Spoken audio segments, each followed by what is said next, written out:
We gon' walk it out and move all day. And I'll rise up, I'll rise like the day. I'll rise up, I'll rise unafraid. I'll rise up, and I do it 1,000 times again.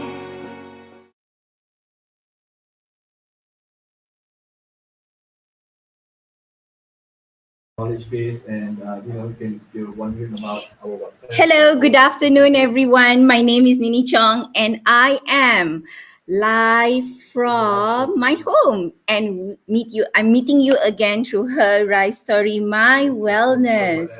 So, good afternoon, and thank you so much for joining us, for tuning in, and for sharing this live stream. I'm so excited today because it is a long weekend and it is our Merdeka Day weekend. Congratulations, Malaysia. Congratulations, Malaysians. Right? So, again, I think how I would start today is with enlightening you what Her Rise Story is about. So, Her Rise Story is a brand that I and my team created for an empowerment act, right? Because I realized that every time when I meet people, after speaking in conference or workshop or webinar, right? Always the same question is asked, right? Nini, how do I do this? Nini, these are the kind of challenges that I am facing. Do you face the same kind of challenges? And most of the time, it's challenge question. And I guess many people out there put leaders on a pedestal. Probably people think that leaders don't go through challenges, but I do believe that the further we go in our leadership journey, everyone, right? I guess we are leaders in whatever that we do. There is personal leadership, family leadership, community leadership. There are always challenges, and the challenges would keep on growing. Okay, so I am sorry because right now we are working from home, and I guess you can hear some background noises, and it's like a newsroom, right? So many things going on at the same time, but it's okay. So now what will happen is that we will have another leader. Her name is Dr. Amina Josetta, and she is from Touch and Go, and she is the head of talent of Touch and Go, and she has gone through so much growth, went through so much challenges, and she will be sharing with us her rise story despite facing all those challenges. And just for your information, this edition of Her Rise Story is a collaboration with AMSPA and also Tourism Malaysia with the campaign My Wellness, hashtag My Wellness. So we will be meeting you live from the 22nd of August to the 4th of October every Saturday and Sunday at 12 p.m., bringing to you different topics in wellness. All right? So again, I am excited because we have an awesome guest today. She's very lively, she's very bubbly. It's my first time meeting her in person but virtually. We have been chatting over the phone, chatting over WhatsApp. Yeah, I couldn't wait, to hear more from her. So let us bring Dr. Amina to the screen. Yay! Hi, Dr. Amina. How are Hello, you? I'm very well, thank you. Thank you so much again for saying yes to be part of Her Rise Story. You're most welcome. You're most welcome. Yeah. So I would like to compliment this, right? I love the background. Ah, So classic. this is So my classic, passion. kan? Yeah, it's so cantik. I like it. I like it very, very much. Okay, let's get to you, Dr. Amina. Okay, so I think I got to know you beginning of the year, March to be exact, before MCO happened, right? And Okay. I guess even though it was just through LinkedIn message, through WhatsApp, through calls, I Yeah. guess through those conversation we clicked right away. We could chat lama-lama kan Yes. actually. Yes. But now I get to meet you in person. But I would love to get to know you better. I So know. let's speak more about you. Okay. Uh, Let me tell you a bit about myself. Mhm. The obligatory introduction, right? So, start off from where I started my career, maybe a little bit about my background. I'm a hybrid in a lot of ways. As you Awesome. put up on your profile, right? I am Mhm. coming from mixed parentage. And then, so if you Mhm. go into my background and qualification, I actually traveled across the various disciplines. So I started off with a degree in accounting and finance, and then I moved Mhm. across to do a MBA and then a PhD in HR. So like not Mhm. so broad discipline, but in general, I did actually have basically a taste of different worlds. And career wise, I did the same. So I started off with what do you call it? My career in Arab Malaysian Corporation. So that Mhm. was as a management trainee, and then I explored internal audit, and then went into mezzanine financing. After which, I went into join an SME for a bit, Mhm. and then decided to explore unit trust consulting. And then Yay! Me too. Me too. I did that too. you did? Yeah, I did. I did the exam and I got the license, got certified, went through the training and started to try and do sales. Then Mhm. I discovered I was not a salesperson. Okay. it's not it's not easy to actually do sales when you have you want to try and reach out to your friends, and then friends will start behaving in a very awkward manner, and then I decided, nah, this is not for me. So that's when I actually went into academia. So with a Okay. master's, it was easy to do that, right? Mhm. The journey started in the corporate and I went into academia. With academia, I started off with Asia Pacific University, and then I went into UITM in 2002, did a PhD, had some experience teaching in Australia during my PhD for 5 years. And I came Mhm. back. I think when I really became me was when I actually came back from Australia with my PhD, and then I Mhm. started to my growth in my career, and finding myself what I was comfortable in, finding that sweet spot. You know what I mean? Happened only Mhm. after that. So that was 2011 onwards. So the past decade was when I really started to discover who I was and what I really was, really comfortable in doing. And the journey is still there. I mean, like, it hasn't stopped. Mhm. Mm. Mhm. And also, you have been in academia, meaning that you have done lecturing, and then now, your position is. I know your position at Touch and Go, but I just would like you to speak more Oh, about it. yeah. Currently, I head people development and culture at Touch and Go. Touch and Go Mhm. is a company I'm sure everybody, all Malaysians at least, will know about Mhm. it. Small Mhm. company Mhm. brand. So I head the people development and culture. In that sense, I look into areas for growth for our talent, Mhm. and of course, Mhm. in this day and age, with the current circumstances that we're in, right, it is very challenging to look for the best ways to actually still keep growing our people and also manage that difficult, uncertain future that we're headed to. So yeah. Yay, yay, awesome. So we will get into that very, very soon. So again, just for the benefit of our audience, we are live right now this Sunday afternoon at Her Rise Story My Wellness. This will be a series of talk show happening from the 22nd of August to 4th of October.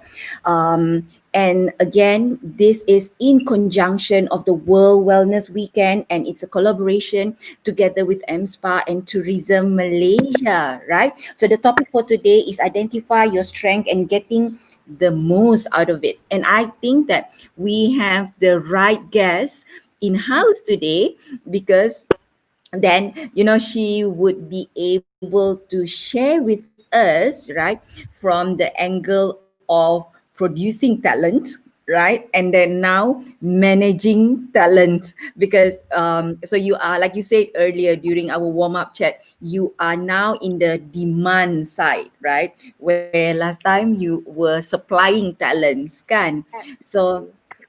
yeah, so what do you think, right, Dr. Amina? I think that we are at the moment, kan, right now ni, during this time of adversity, suddenly, our strength and weakness would surface, and then suddenly our strength and weakness would become so obvious, kan?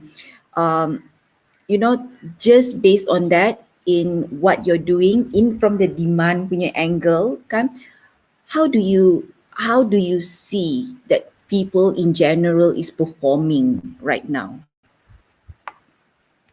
Um, I would say that there are all sorts of reactions and analysis. Actually, if you go into the analysis part, if you look at how people are reacting towards such unusual times at the moment, um, you have a lot of interesting points to note and stories to actually learn from, right? I Mm-hmm, mean, there is always the ones who are very stable and very comfortable with disruption, and mm-hmm, then there are the who will just have the knee-jerk reactions to mm-hmm, formation and to pandemic and crisis.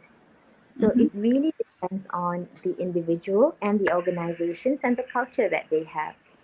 And then mm-hmm, when it goes to strengths and weaknesses, I really strongly feel that ultimately it depends on you as a person. It's so imperative that we know who we are and we maintain that identity and we have that same consistency throughout whatever times that we're faced with. So let's just say you are in good times, right? So you mm-hmm, are mm-hmm, leveraging your strength in order to do well, whether to do well in your career, as a member of the family, to manage your life, or as a person for personal growth. mm-hmm. When you're faced with a Okay. crisis, what do? That's the time when I feel you go back to your purpose. So, purpose and the Mm-hmm, underlying goal of who you are and what you seek to accomplish is so important. Because then, when we are disrupted, right, and our circumstances change, but if we have our eyes on our North Star and we know what do we seek to accomplish at the end of it, we will still be headed towards that direction, mm-hmm, right? mm-hmm. And Yeah. um, I feel that with strength, I mean, all of us have shortcomings, and we have to really admit that. Some people are comfortable in doing that, whereas some others are very conscious of what people say and what they think about us. And so realizing the fact that there's no perfect person and we have to learn how to live with that. So Mm-hmm, there's my best friend always uses this term perfect imperfection, and that's really one of the fundamental, I would say, principles that I go with. mm-hmm, Ultimately, we have to learn how to accept the fact that we're not designed to do everything perfectly. You mm-hmm, go back to what you're good at, and then you leverage on others, not in an opportunist way, but in a mm-hmm. positive to do things as a team because we're living in Like this collaboration, kan? yes, Mm-hmm, never. We should not always keep on going back to what are the others good at, and then you try and catch up with that, and you forget what you're good at. People mm-hmm. say dikejar tak dapat, yang apa cenderung Yang berciciran. kena berciciran. Yeah, there's no point of doing it. Like so, if Mm-hmm, you're really good at some things that you're doing, for example, in your career, go on and develop those further, and then put aside. You have to learn how to find your niche and develop that, because otherwise you'll just be jack of all trades and master of none, and that's not good. mm-hmm, That's what mm-hmm, I always mm-hmm. tell my students. MBA people say, "Oh, okay, you touch all the broad functions of business, right? Operation management, accounting, everything, but on the surface. So does it mean that you're jack of all trades, master of none? No, you should still be master of one at least, at least. Mm-hmm. And At that least. master of one can change, and that's Mm-hmm. another. like to make. You have to be comfortable in changing, your focus and career goals in life. And that's how I actually moved from one area to the next. Because, Mm-hmm. otherwise, you to me, I'll end up leading a very mundane life. You just have exposure to that area and that area alone. Growth Mm-hmm. will be, stagnant. Mm-hmm. Whereas move from one career to the next, academia, from corporate to academia to corporate, and then you still also be in touch with people on different parts of the economy. You get a better exposure, and that's what Yep. grows you. That's what Yep. grows you. I totally agree. Okay, Yeah. just now from the angle of the supply pula kan. So I'm working a lot with graduates or students right now kan. So I am actually working with what, easily 25, I think 25 students right now, a collaboration that another partner of her Rise Story, which is Inti International Nilai. All right. So Okay. uh, I just want to understand this, that what do you think that, if, so let's say lah, they study PR or they study HR kan, like that, but again what the market demand them to have is multi-skill right now. And in fact, right now, that is where the nation is heading to because of unemployment kan, or upskill, multi-skill, Yeah. or you tak boleh buat ni jadi you tak boleh kerja, that kind of thing. So what's your opinion in that, from the supply punya end? I definitely agree with that. I mean, like, I think it's no hidden secret. Universities are really, really being disrupted today simply because, employers and the general market realizes the importance of skill sets over and above. Keep on, having to do another degree, and paper qualification is slowly being disrupted in universities which refuse to actually challenge the status quo of doing things. So, coming back to skill sets, to me, that is definitely one of my biggest advice to graduates out there, current students, and also even the employees who are in the workforce. Why? Because, it is so important to be able to go out to the employees market to work, to the workforce, and to apply what you Mhm. learn. To the That is industry, very what's the real industry life like, right? Yes, yes. Because I mean, like, it's always been debated over and over again. What is the best business model of universities in designing curriculum and programs? And they have actually designed a lot of industry input to actually make their programs more current, and so that their graduates are market ready and, Mm-hmm. hit the ground running kind of thing. But still, we still hear employers complaining that when the graduates hit the market, they have to, train them all over. That's the issue about transferability of skill sets. And why is that the case?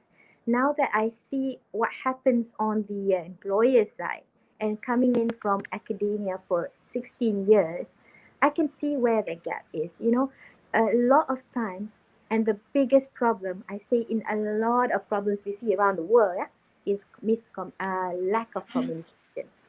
The important Mm-hmm. conversations don't happen. It's just about that. It's all about work. It's all about KPIs, and then essentially there's always a misconception when you're trying to make the curriculum better, seeing that the curriculum has to be made more rigorous. Malaysians generally, I think even in Asian universities in general, they tend to make it more difficult. And that's their definition of making it more rigorous. And that's not how it's supposed to be.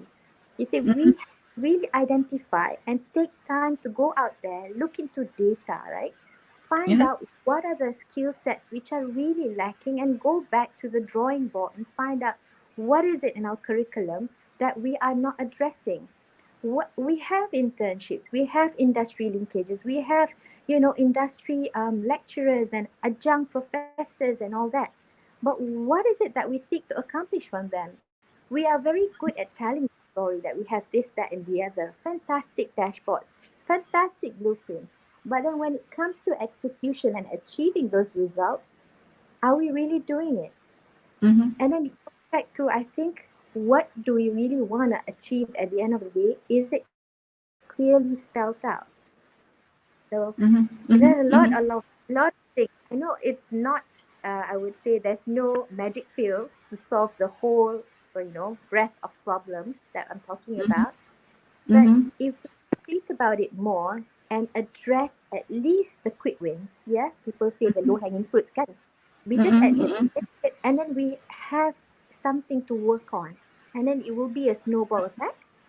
We'll get to achieve Mm-hmm. Mm-hmm. more go along. Just give you one example. Mm-hmm. Um, I would say internships, yeah? Okay. Internships which we see universities have in final semester or the fifth semester that they're with an undergraduate degree, yeah?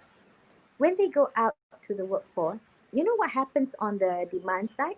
Not all the time are they designed, employees and the org structure and the supervisors and all that, not all the time they're designed to receive these interns and to empower them with the responsibilities and all I that. understand this. Kadang-kadang the Yeah, demand side suruh orang buat yeah, tukang buat kopi dah pula kan. yeah. I am so and I'm the kind of person who will challenge that lah. Especially if the kerja-kerja yang the back room ones, they give it to female. Lagi I get very TikTok. I mean, going back to the women empowerment agenda as well. Mm-hmm. We actually keep everyone on the same level, right? But then coming back to the roles and responsibilities and empowering them with the real knowledge and hands-on experience, which really will drive value, we go back to the national agenda, and that's what we really want to do. Right now, we have the Penjana. They're looking at empowering our people who are unemployed, retrenched, and also the ones who are just graduating, right? So, Mm-hmm. when we look at how the speed of us doing things, we're trying to echo what the government, which is very, very powerful in terms of the national agenda. But how do we make sure that this actually gets cascaded down to the right level and the empowerment is actually effective? Yeah, Mm-hmm. everybody has to be able to speak the same language and be aligned to the same goal. How do we do that? Mm-hmm. Many Yep. ways, but one of the main ways is the platform where we really have that conversation on how to, not Mm-hmm. with all the frills. I'm talking about without the frills. We have to have real conversations, real Yep. execution strategies. How do we get this done? And that is the main Mm-hmm. issue with a lot of blueprints, right? Right, yeah, I do. I do feel the same way too, because at the moment, right, so the penjana, so I'm in the training industry kan, so then I see that this topic macam mana ni, how can it fit whatever that is going on right now, so how can it, that topic, have the anyone who get into it, to have a sustainable career, have a sustainable livelihood or profession, or all that, right? So yeah, it is some, I think, having a conversation about it is another thing, but to make sure that it is executed as promised is another thing juga kan. Yeah. So but again, that is super controversy lah, right? Yeah. Then then another question that I would like to ask you kan. So I think because the topic today is on wellness, right? So let us again stick on the supply side of the talent industry, or strength, because talent comes strength and weaknesses, right? What do you think? Do you think that it gives a person or the student or a new talent coming into an industry stress, as they, alamak, I sekarangnya ni I am studying law, or I am studying accounting. Matilah I kan kalau I yang study accounting because I am so bad in numbers, right? And then because of pressure from family lah, parents lah, but I'm not good at it, right? And then I jadilah so whatever that I learn semua tu jadi macam very theory because I don't have interest in the industry kan macam tu. So do you think that it has been giving stress to students because passion I think is very much linked to strength. Passion and strength very very related kan, dia macam work hand in hand kan macam tu. How do you see our our youth lah kan mostly, because dorang ni still soul searching, purpose searching, and then if they are pressured into doing something which is not their passion, how it I'm sure that it's very stressful. What do you think about that? I think number one, follow your heart. Mhm. Got the times when you have people or your parents, I should whisper your parents because I'm in their house, tell you what to do. But no, don't get me wrong, they didn't tell me what to do. Today with the kids of today, right? Um, they've got like their sport for choice. You can go into just about anything. Every different career you can explore. There's nothing stopping you. And in fact, you can start off a whole new career on your own because it's Mhm. people today are just so creative and innovative, and the amount of things and areas they can explore at any one point in time is just tremendous. Just look at yourself, someone like yourself, so successful. You've founded so many different platforms and companies, and you're doing social Thank you. entrepreneurship, things as a business, and also you're exploring, I think, your passion, you know what I mean? So the buzzword, my, I would say motivation to the young ones, young listeners out there is explore your passion. Go back Mhm. and have purpose, revisit what you can do in life, and don't have one plan, you have contingency plans. And Mhm. then the best thing that you can actually have is when your passion or your hobby can actually start to earn, and that Mhm. becomes your career.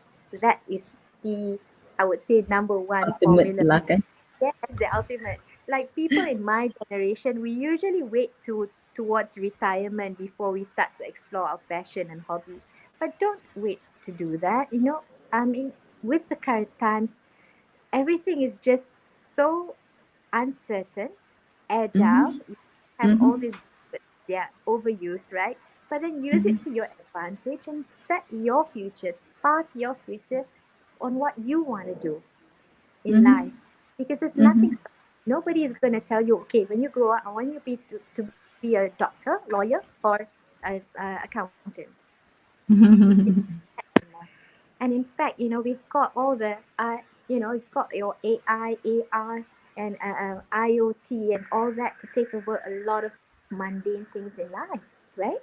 So Mhm. who are Yep. we? We have to go back to the human, Mhm. humanize every single thing that we do and go back to basics. I am someone who really believes in going back to basics, and I really take after my father, who's really driving interest in agriculture. I know it sounds very a little bit old fashioned in a way, but I really can see the value because really that's back to basics in the true sense of the word. So you can actually marry knowledge, technology, advancement in a lot of different areas into what is the fundamental of life, Mhm. food, Mhm. good production, right? Basic things like that. Yeah, so Mhm. I come from a Cool. family of engineers. So Mhm. my brother's an engineer, my sister-in-law is an engineer, my father's an engineer, and so yeah, my husband's an accountant, but who thinks like an engineer as well. So, and I've got friends who are really exploring entrepreneurship. I've got friends who are like really, buying properties and making them out into, homestays, and it's incredible. It's like, it really opens up the mind that there's a lot of other ways to make a living. So don't limit Mhm. yourself. Don't be held down by that piece of paper which you graduated from. uh, with an undergraduate degree. That's just a ticket. Kan? Yeah. Undergraduate, postgraduate degree is just a ticket for you to actually continue learning. And that's what Yeah. I heard from my TTT, what do you call it, trainer recently, Major Mm-hmm. Dr. Baba. He always, Mm-hmm. Yeah. yeah. And that So is only like 2 3 years of our life, right? 2 3 years of our life correct. to get That, that paper, in another word, yeah. to shut our parents up, right? So I've given you what you wanted. No, no, I'm not like that. Yeah, okay, to be honest, right? So I'm gonna just put this out there. So I'm a college dropout, right? I drop out before, on the final year of my mass comm, my PR and marketing, because I decided that, okay, I think I want to do business lah, right? So, I was so scared to bagi tahu my dad. Sudahlah, mula-mula law. Darilah law, because my father just wanted me to be a lawyer, because it was his dream to be a lawyer, but he didn't get to do it, and he wanted me to become a lawyer. Lepas tu I fikir, I don't want to be a lawyer kan. But I love talking. I want to do PR. Lepas tu I realised that, alah, tapi benda ni, because I've been working since I was studying, and then I thought that, okay, but I love business. I love how, behind the scene works, right? I talk a lot dengan the management level of the company who I was working with. I decided that, no lah, I want to get into business. So I drop out, right? And I guess, ada juga times yang I terfikir that, oh, maybe I should just have finished it, right? But again, I still can get back to it. But I think one thing that is very related to what you have just said just now is, it's just a ticket, right? That thing is just a ticket. And I guess, along the way, the journey and the experiences, there's so many things that I've tried doing, and I found purpose. I found my strength, right? And yeah, I totally agree with that, because experience ni yang paling lah mahal, betul, right?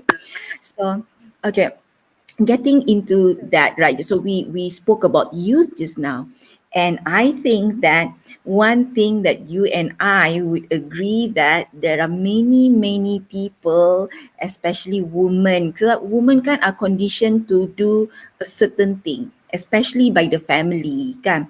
Okay, cakap jangan kuat-kuat sangat, cakap jangan, duduk jangan nak terkangkang, jalan jangan kasar sangat, gelak jangan kuat sangat, all those things, right? So I'm opposite of all that.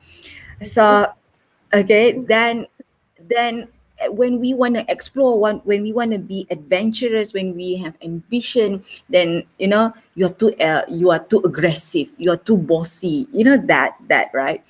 And I guess there are many times when women and men, right? Community lah in general, human being in general, when kita dah terlepas dari that leash, or kambing keluar dari kandang, they say it, right? We get to explore what real life is about. And then we get to be in the journey of finding what's my purpose, kan? Like that. What do you think? Maybe you can relate that to your own journey. What do you think? Then you find, oh, actually I have strength in this lah. Actually, all those things that I've been doing all those while is not my strength. It's me pushing myself. What do you think about that? I totally agree with you. Like, the our whole life is a journey of self discovery, and Mm-hmm. we really should not, having said that, we should not reset like all the learnings from before, when from the time when we found ourselves, so to speak lah. Kalau kita Mm-mm. dah decided, okay, I'm this kind of person that I want to explore, speaking engagements and become a trainer, or instead of going down the corporate line kind of thing. But that whole journey that we went through to where we are right now, that's what really shaped us. Because life is all about that. It is like an infinite game. I like to actually quote from Simon Sinek. I like the Mm-hmm. way he puts that life in general is like an infinite game. So the moment you see that your game that you're playing in life is finite, you have a goal and that's a finite goal, then you will slowly lose it along the way. But if you see that your goal is to really play in the game, say for example your life, forever grow and Mhm. explore new stuff, help others grow, and make value out of that, your life, your game will never be finite. It will be Mhm. infinite, right? Mhm. And that's my fundamental principles and my advice to the others out there also. Because, Mhm. you are always continuously, discovering yourself, and the same thing goes for me. So I discovered in the beginning that I wasn't really happy with corporate when I started to do internal audit in Arab Malaysian. But I went on. I soldiered on for the experience, and then along the way, I decided I came to a crossroad. I said, no, I'm going to do my master's instead of my chartered accounting, and so that's why I decided to go on. Whether I had regrets, to be honest, yes, I did. There are moments in time that I just look back and then I go like, I wonder how it would have been if I actually continued to actually explore doing chartered accounting. I would have actually grown up the corporate ladder, just like a lot of other of my friends who went to Melbourne U with me. But maybe there's a reason why all this happened. And of course, being Muslim, we always believe in qada and qada, right? So we have to put in effort. No matter what, we have to put in effort, have our principles straight, what we want out of life, and continue. Big dua and tawakkal on Allah, right? So with me, my journey has actually taken turns in a lot of ways, a lot more for this 1 hour chat, Mini. So yeah, actually share with you a lot of other things which happened along the way. But do I actually look back and continuously regret going through them? No, because that really shapes me as a person. And then along the way, when you go to different places, you grow yourself, you meet different people, you build your network, and also you learn a lot of other things. Learning doesn't have to be primary. It can be from experiences of others, and secondary learning experiences is what makes you as a person. So yeah, Mhm. I Like hope I what answered your question. Farah Risha Khalid says, great points, Dr. Amina. So Oh, let us just have a thank you, look Dr. at the comments here, right? So I think you banyak fan lah, Dr. Amina. So we have here Lutfi Halim says, my former lecturer at UITM Shah Alam. She Hi. interviewed me when I was applying for MBA program in UITM back in 2013. Dr. Amina Josetta is a kind-hearted person and full of charisma. Awesome, he said. So let's go to another one. Best betul I tengok. It says here, motivational, awesome personality. Waiting for the story. There you go. I guess you are enjoying the story now, huh? So tadi ada Sweetie Pamela, thumbs up, friend Amina. And then there's another one that says, Azli Shamsuddin, I'm enjoying listening to this. Makes sense. That's what he says. Okay. So people, if you have any question, just post it on the comment area. We will do our best to pick that up and talk more about it and or answer your question, right? Okay. So Dr. Amina, I do feel that also kan sometimes again the society, again our community, right? Nick Adina Tati say, I'm a new fan. Let's put that Hi. up. Let's put that up. Okay. Society kan, we have to be a certain way or we need to be normal kan. We need to fit in lah, right? Yeah, So for us to fit into, we need to have a certain strength set, skill set, ataupun you cannot to be too good or at something or not to how would I, that weakness, people would see it as a weakness, but probably kan kita ada 21 types of intelligences, right? Okay. So then actually orang yang Paralympians tu maybe intellectually is not their strength, Tapi physical is their strength kan, macam tu. It's not that they are, how would I put it, not I think the word for it is not handicapped, but it's just that out of all the Yes, intelligences tu, yeah, so they are stronger at one intelligence kan. So but because of the society, because of what is normal kononnya, right, we are put as, oh dia tu weird lah, she's a weirdo, he's a weirdo, he's not normal, she's not normal kan.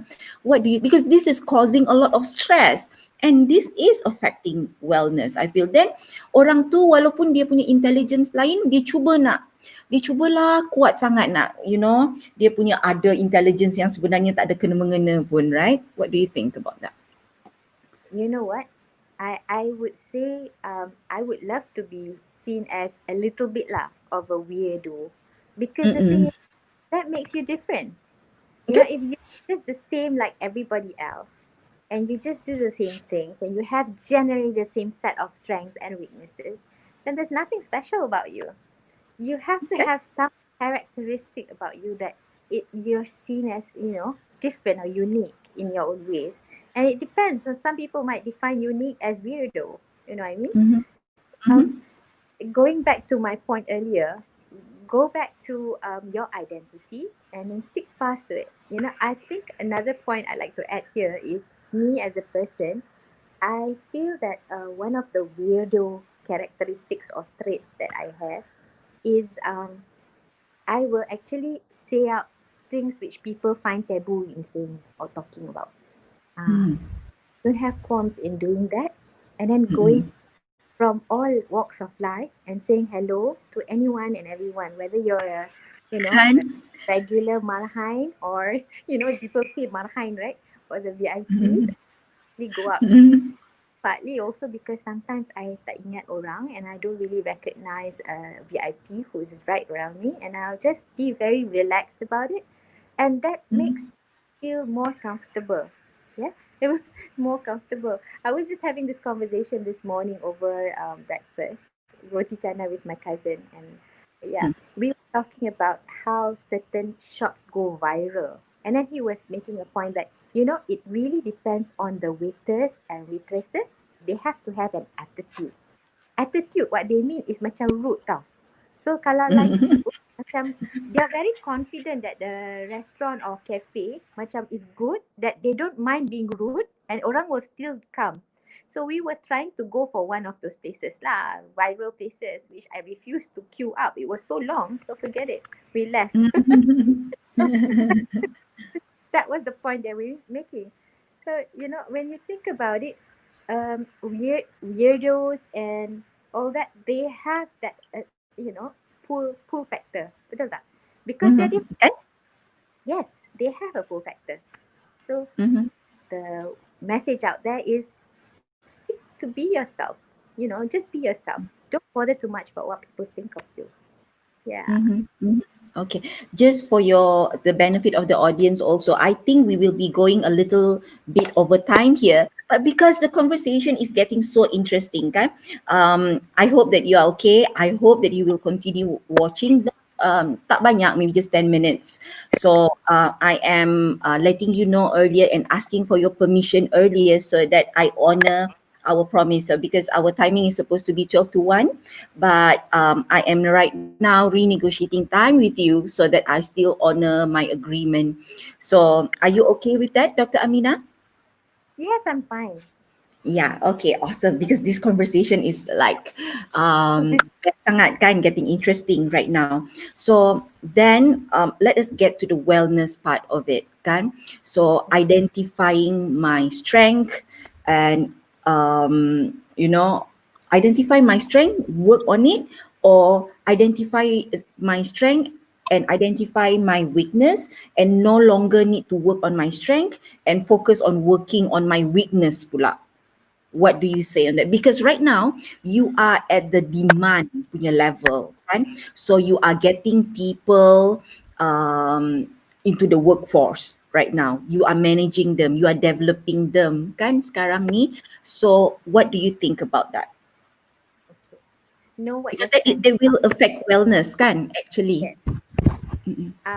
I think know what your strengths are, know what your weaknesses are, and know what you're in a particular job to do, so that you identify what are the key competencies that you are lacking, and try and up those first, so that you have that sense of self efficacy. You need to feel that you are enough. You need to feel that you're able to deliver, and that gives you confidence, right? So, Mm-hmm. but you do not need to be perfect in all ways, especially if it's some competency or area or skill set which is far off from what you're, hired for. So go back to that, and then once you've already, closed the gaps on whatever areas that you need to know and do, then go and play the game bring the game to the next level, up the competency and skill sets in the areas that you're good at, so that you are able to shine. So that's how I, Mm-hmm. yeah, because then that really drives your value, your branding, and people's perception of you, and that will give you so much better, I would say, potential to be more mobile if you want to explore something different. Mhm. But getting to that, right, Dr. Amina, getting to the ability of doing that, it takes a lot of growth in a person or maturity in a Yes. person, right? So I need to know what my strengths are. I need to know what my weaknesses are. Just the act of knowing and accepting what my weaknesses are to pun is already, it needs maturity, right? So um, and so far working with people in the talent development, and especially the culture part in an organization, right, that involves a lot of coordination. How do you think people in Malaysia, or maybe global lah kan, in general, is accepting that in corporate level right now, Mm. Um, whether I they think are okay ke tak berapa, still dengan peer pressure? What do you think? peer pressure. No, I think generally different segments of the economy will attract people who are more, I would say, interested to join certain areas, right? So Mm-mm. the attraction will come in to the people who are like-minded. So Mm-hmm. if you're talking about culture and growth, uh, generally there's no one size fits all solution. So even, like, let me speak about Touch and Go, for example. Yeah, it is a tech company, and it drives a lot of the values of growth and innovation, and we have to actually live the, what do you call it, principles of growth. Why? Because we need to be innovative to remain sustainable. And that's our business model, being a tech company, right? So the Mm-hmm. culture revolves around that kind of a business model. And therefore, we attract people who are able and who want to actually pursue that as a career, correct? So when you're Mm-hmm. talking, I don't know whether I'm answering your question, but Yep, yep. when you talk about culture, right? And Mm-hmm. the need to remain aligned to the culture of an organization, wherever you are in Malaysia or globally. It goes back to that. That's why culture as a field is really, really growing right now, right? You've got chief commercial culture officers everywhere, right?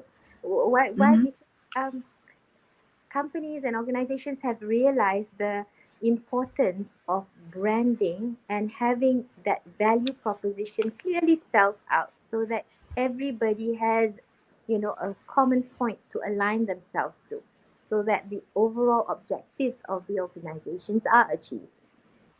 Mm-hmm. So Mm-hmm. Okay, understand. So, but let's say if they have weakness yang tak mhm. align dengan the organization, for example, what do you think on corporate level, as a person who, you are the head of talent um, and development kan in Touch and Go, what do you think that your colleague lah kan, your peer in different Yeah. organization would do in that circumstance. So for example, I am a person who is awesome in design thinking, maybe. Sorry, that my alarm just went off. Design thinking, maybe I'm a very strategic person, but I am no good in digital. Whereas the norm is in that organization, for example, people are more digital savvy. So what do you think? What's your take on that? Okay, fundamentally, we go back to the job description and the key core competencies that the incumbents would need to have to accomplish certain jobs.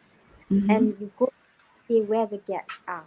So if this incumbent has certain weaknesses, it can be identified to say how big the gap is and whether the intervention in order to actually scale this person up or level up compared to what they're supposed to deliver can come in the form of training. It can come on the form of on the job training, shadowing, coaching, mentoring, and a lot of other ways.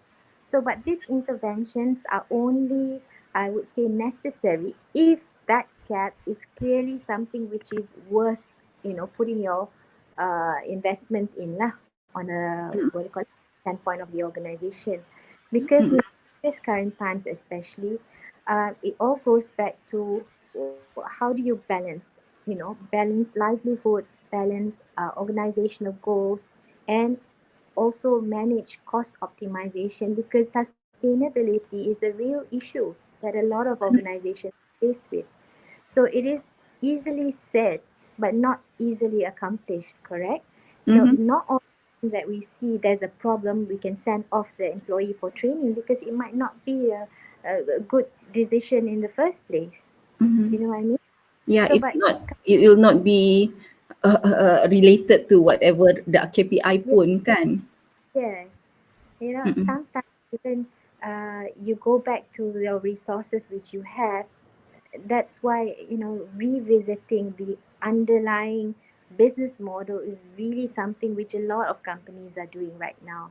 The playbook has been reset. People are going back to the drawing board. What are fundamentally business models which will work today or probably in the next, what, a year or 2 years, depending on how fast the economy recovers, right? And when the economy recovers, maybe things, and definitely things, are not going to go back to where we were before the pandemic.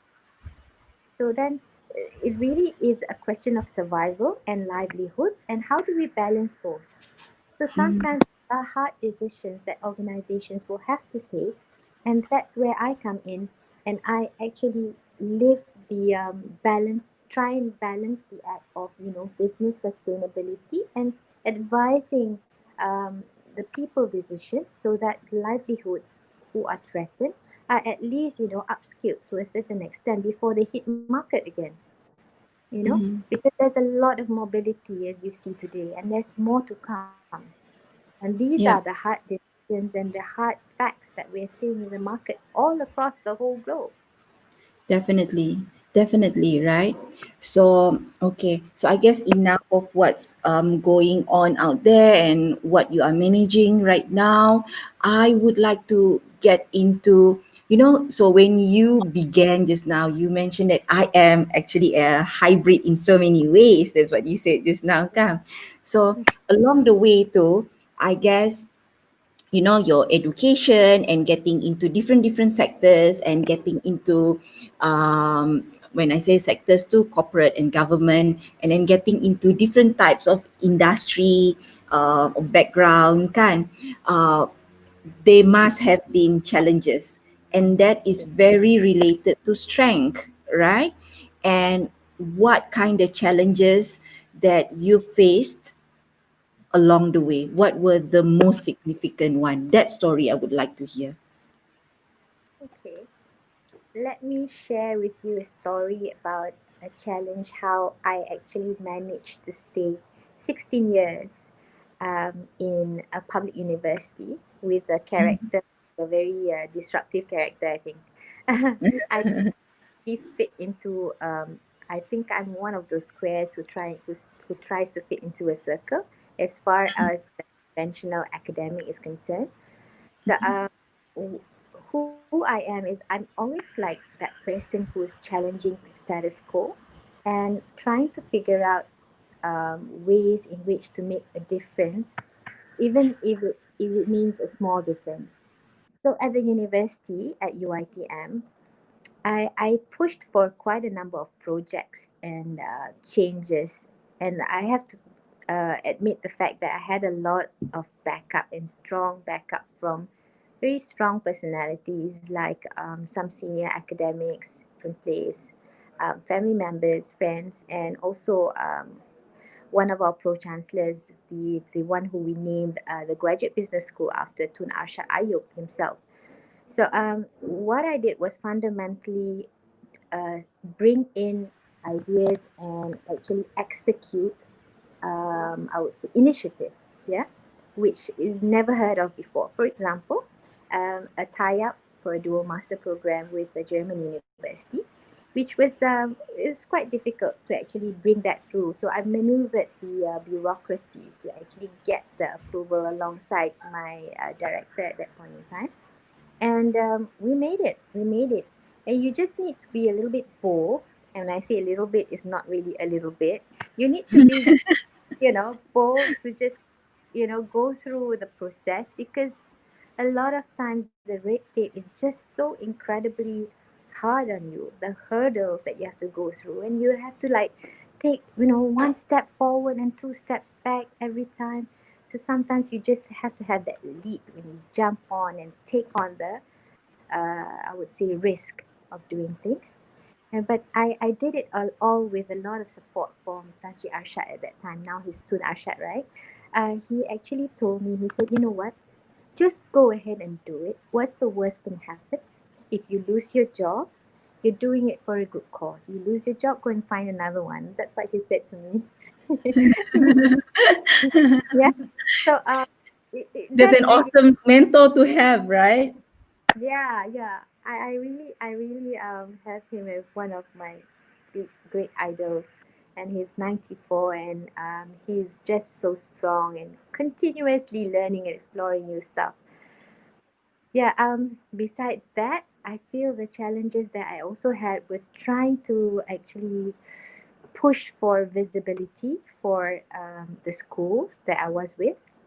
Even in the university, I moved around within UITM quite a bit. So 16 years there, I moved from the business school, which has the diploma and degree programs, right?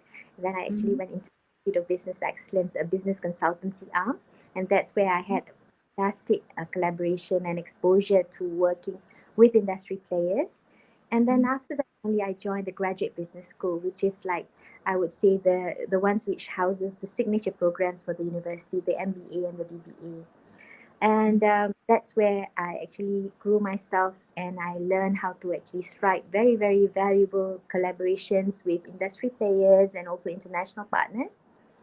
And of course, doing all that, you have challenges along the way, because it's just natural human nature. When you bring in something different, you want to do something new, you will definitely have a lot of but and why, but no, how about if this happens, if that happens?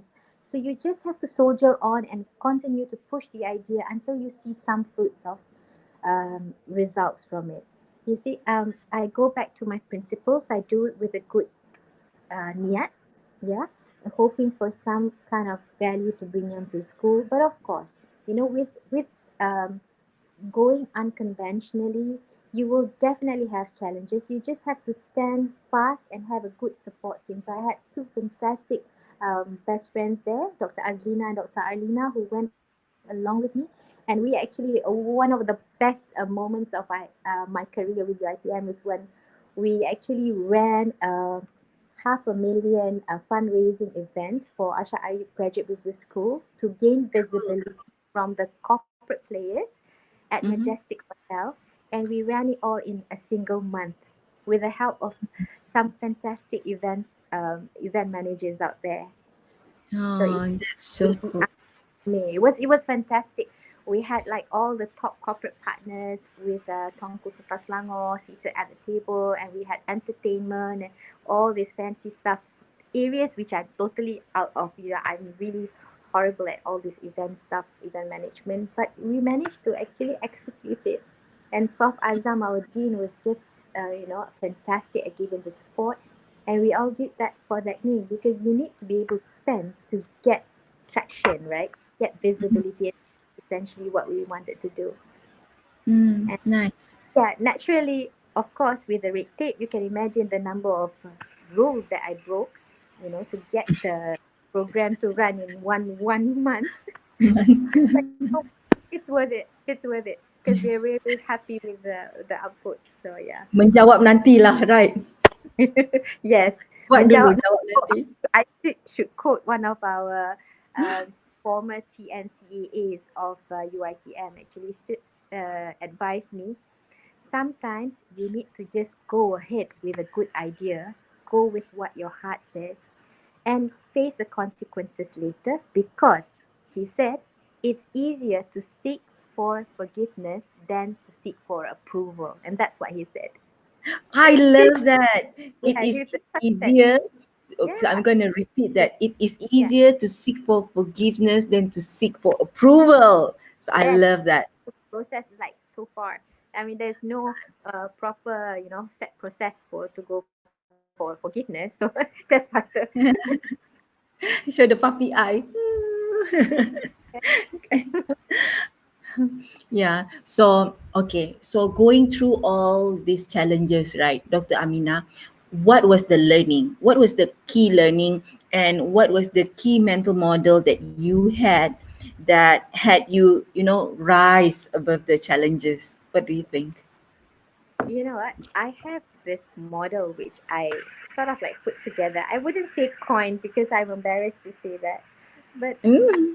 this Janganlah. Can you just macam tu show it a little bit? model, I can't share screen because of all that tech error that we had. Oh, okay. Mm. But never mind. I'll just tell it out. It's called the Okay. PACE model. P PACE. PACE. pace Yeah. PACE. Eh? Yeah, I speak about it a few times already. I spoke about it a few times. P is for purpose. Always be very clear on your purpose. Mhm. A, agile. Agility, you never know. You never will go wrong, right? Hang on, ah. P, I am typing this out so that the audience will get the benefit of it. Yeah. So P, pace. P is for purpose, right? A is for agile. Remain agile. Remain nimble. Or the other ways of defining is you don't be a lalang. Don't be like easily swish wash here and there, you know. Okay. But agile is you're able to actually adjust Move. and accommodate the difference, but you Mhm. have your eyes on the goal. See, Mhm. eyes at the end of the game, so you know Mhm. where you're headed to, right? Mhm. C A, and now C, always be confident. Confident, Confident. composure, collective. You can use whatever C you like, but to me, Mhm. I confidence that actually pays. And all this happened only in the last decade of my career, lah, I feel. Okay? Mhm. It took me quite a number of years to get to where I am right now. So, E, PAC, yeah? So E, Mhm. engagement. Engagement. Engage. Engage with people. It's so powerful. Keep that Mhm. network alive and know who your network is. So engagement is so important. And finally, guess what's D? Alah, I terlepas D. Okay, D. So that's PACE D. I have a D. Paste. So life is about Determination. determination is good, but I have decisiveness because I Decisiveness. tell you that is one trait which a lot of leaders and organizations today have a problem with. Yes, especially yang paling banyak red tabs. Sebab dia nak decide and then tiba-tiba the decision is being edited in here Yes, because there's just red tabs, right? yes. Lepas tu susah because if they are indecisive, and then everything comes to a standstill. But people are Mm-hmm. indecisive because they are unwilling to be accountable for decisions. Mm-hmm. That's very bad. So easier said than done, but this is a mental model that I go with. Paste. Awesome. I love it. Oh, we have someone Hmm? watching from Paris today. Hi, Laurent. Hi. Thank you for joining us. What time of the day is it over there? I'm not so sure. Have to look at the world clock then. Yeah, so that is so awesome, Dr. Amina. So paste, right? And Paste. it is at the comment area. So if you would like to know more about it, um, so that's paste. How the mental model of the Dr. Amina getting uh, rising above those challenges. Is there anything else that you would like to share with us? Uh, Maybe this is almost to the end, right? Yep. Yep. Yeah, my advice to the listeners out there: never lose faith. You know, and if you're facing some tough times today or in the Mm-hmm. future, whenever you're faced with tough times, always believe that God only tests us for what we are capable of handling, and Mm-hmm. remember that. And then in good times, never take advantage. And sorry, no, never take for granted what you have, because you only realize what you have. It's so valuable once you don't have it anymore. So yeah. Also, remember, with every adversity, there will always be a silver lining, and there'll be a light at the end of the tunnel. And yeah, that's all. Be present in the moment. Live life. Awesome. And I guess, right, with all your tips and experiences, I know that 1 hour flew just like that, kan? Because the conversation was so interesting and the engagement today was so awesome, right? And again, thank you so much for being part of Her Rise Story, My Wellness, right? Also, And I guess yeah, so whatever I learned so much today, and I guess the audience learned so much too. And because today is this episode is also in conjunction of World Wellness Weekend, we need to do a little shout out for the World Wellness Weekend. Okay, what we need to do so the audience can do it together with us, we need to put our fingers like this, macam two piece like that, and then link it together, just cross it together like that. Okay, and we need to say together, be inspired, be well, and say World Wellness Weekend. Will that be okay? yeah. All right. Okay, be inspired, be well, World Wellness Weekend. Okay, and so at the count of three, 1, 2, 3. Be inspired, Be, be well, be well. World Well, Wellness we Weekend. can. Yay! So thank you so much again, Dr. Amina. I You. hope that I will have coffee with you soon. Oh yes. Okay? I will have coffee with you soon. So thank you so much again. Again, thank you for our sponsors. There will be a thank you message from thank you token from AMSPA. We have some sponsors. You will be getting some spa packages, right? So our sponsors are Bonda Heaven, Urban Retreat, the Hammam Spa, ada Hammam Spa, and then ada jari-jari, Wow. ada Bonda Heaven. Yeah, so so you will be receiving a thank you message from us soon. And again, thank you so much and be inspired and be well, Dr. Amina. I'll see you soon. Me Bye too. bye. Bye. There you go, people. So that was an awesome conversation. And thank you so much for being such a good spot today. I guess Sunday is always a good day for everyone, right? Everyone is in a good mood. Probably some of you had like a half day yesterday. And today is a more relaxing day, more wellness, right? In the space today. And again, I would like to invite you to visit herricestory.com, and also AMSPA website at amspa.org. And you could also visit the Association of Malaysian Spa Association of Malaysian Spa Facebook page, and also Ministry of Marketing.asia Facebook page.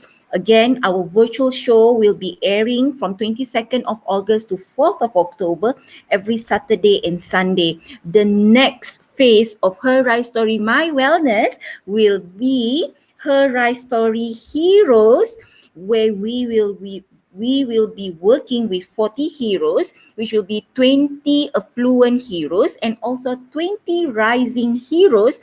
And these 40 heroes will be contributing to 40 charities. Stay tuned. We will be letting you know how will it go, right? And when I say 40 charities, so let's say one of the heroes contributing to the same charity body, then we will be channeling that money for different function of that charity body. So for example, medical or food. So then that's two different channels, right? And then we will be having our main event scheduled to happen on the 10th of October in Kuala Lumpur, which is the Her Rice Story Unconference, following up with my wellness webinars, okay, consists of corporate wellness programs. So if you are interested, get hold of us through the herricestory.com. Again, www.herricestory.com. So see you again next weekend, Saturday and Sunday. We will be having awesome speakers, awesome topics. We will be having, wow, we will be having the our MMA pro fighter. So I know that is exciting. We will be having an Athena Osman on board next weekend. So join us, stay tuned, be inspired, be well, people. Thank you for tuning in. Bye bye and see you soon.